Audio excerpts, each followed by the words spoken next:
Nous sommes dans la commune de l'île Saint-Denis.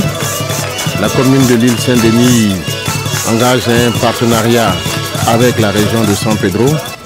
À la base de ce partenariat, il y a les Amis de San Pedro, une ONG des ressortissants de Côte d'Ivoire vivant à San Pedro et qui aiment San Pedro et qui développe effectivement le cacao en termes d'idéal, en termes de formation et qui apprend le concept cacao aux jeunes Français.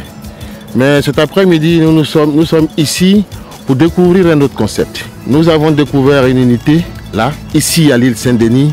Et cette unité, effectivement, transforme tous les déchets ménagers en compost. Et c'est un système pas coûteux qui est en train justement de se développer dans toute la France. Mais il va sans dire aussi que nous sommes présents pour découvrir, mais nous sommes aussi présents pour faire en sorte aussi que ce concept soit développé dans la région de San Pedro et pourquoi pas aussi dans les autres collectivités. Il s'agit alors de transformer les déchets ménagers en compost. Et en compost, pour faire plus simple, en engrais, qui a permis de valoriser ce site qui était longtemps délaissé.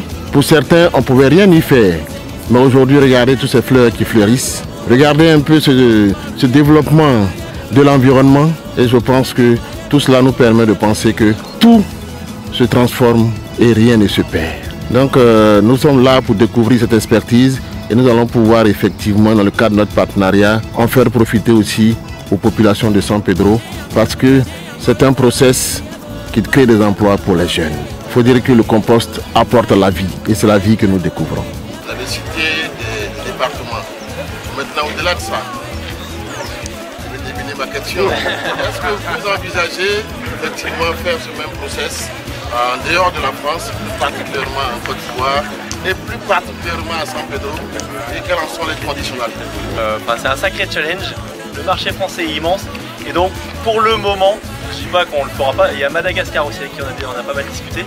Il y a un vrai enjeu dans beaucoup de pays, la Côte d'Ivoire en est un, je pense beaucoup aux pays du Sahel où les sols sont très dégradés et où il y a un enjeu immense à recréer du sol. Je penserais plutôt au nord de la Côte d'Ivoire qu'à San Pedro qui a la chance d'avoir un sol encore de très bonne qualité. Mais effectivement, si on peut aller en dehors des frontières françaises, on ira. Après, clairement, il ne faut pas se mentir, il y a une réglementation en Europe qui favorise énormément la collecte, le tri et le traitement biologique de ces déchets. Et c'est extrêmement réglementé et c'est aussi grâce à cette réglementation que nos projets sont possibles. Donc c'est pour nous plus facile de se projeter en Europe que dans des pays où la réglementation n'est pas encore très incitative. Mais c'est un rêve. Moi, dans ma dernière aventure, on avait ouvert des ateliers de formation et d'insertion professionnelle au Maroc, en Algérie, en Afrique du Sud, en Roumanie.